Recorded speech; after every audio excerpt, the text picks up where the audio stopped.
If you were asked what the fastest growing sport in the United States was, what would your answer be? Football, basketball, baseball? All three are very common answers. However, all three are also incorrect. Since 2007, the fastest growing sport in the United States is tennis. With the racket innovations, new balls, and different court sizes, the game has grown to new numbers that the game has never seen before. In 2002, the game showed its lowest numbers ever, and then it was on a sudden decline. The game was in trouble. This is when new innovations such as the rackets, balls, and court sizes were introduced by players with money that wanted the game to grow. I'm going to talk to you guys about the different racket innovations first.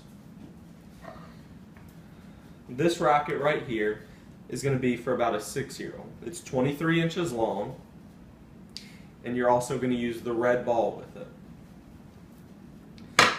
This is going to be 7 to 8-year-olds. This is 24 inches. This is 25 inches, and this is going to be 10, 11 years old range.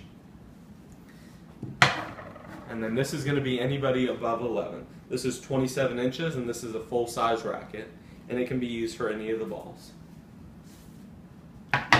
What the racket does is it allows every player to have a racket that fits them perfectly.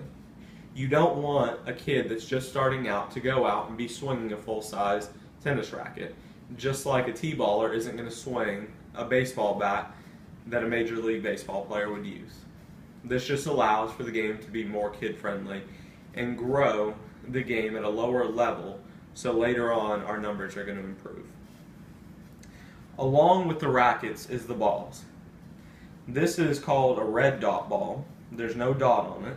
However, it's called a red dot ball, and this is for 36-foot tennis. All this is it's going to be more squishy, and it's bigger so that the kids, when they're first starting, are better at hitting the ball.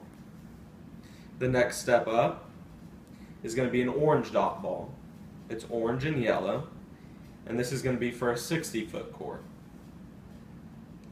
After that, they'll move up to the full-size court, but they will be using a green dot ball. This one actually has a dot on it. It looks just like a bingo stamp, and all it signifies is that it has less compression in it than a real ball. Before they finally move up to the big leagues and they use a real ball, and it's going to have less or more compression to where the ball is going to bounce higher and you're going to be able to hit it harder.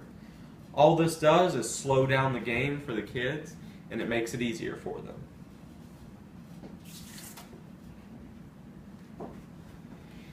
Here you have your full and 60-foot court. This is where the game has been innovated. Many courts at different country clubs and tennis centers have been fitted with 60-foot courts.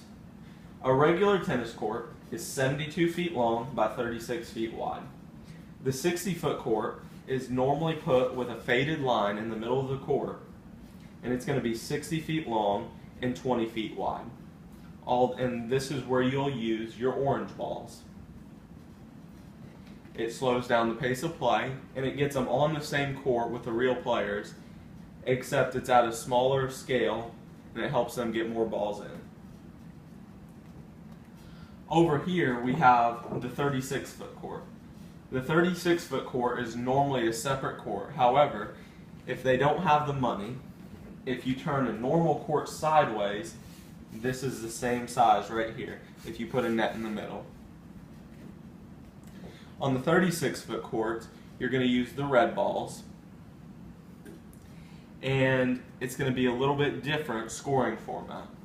This is another way that the game has changed.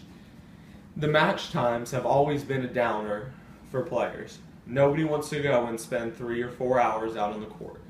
So what has happened in the recent years is the scoring has changed. In old times, the only way that a match was scored was with regular scoring. This means if you are at 3 points all, you play until somebody wins 2 points in a row, or called ad scoring. Now, there's called no ad scoring for juniors. All this means is when you're tied 3 points all in a game, The person who wins the next point wins the game. This keeps games from drawing out long times and keeping players on the court longer than they want to, and keeping the interest level up. The growth in the sport has come from the United States tennis players, current and past, like the McEnroes, Jimmy Connor, and current players like Serena Williams, Venus Williams, Andy Roddick, and even Ryan Harrison. The game is continuing to grow still, and I expect the game to continue growing in the years to come.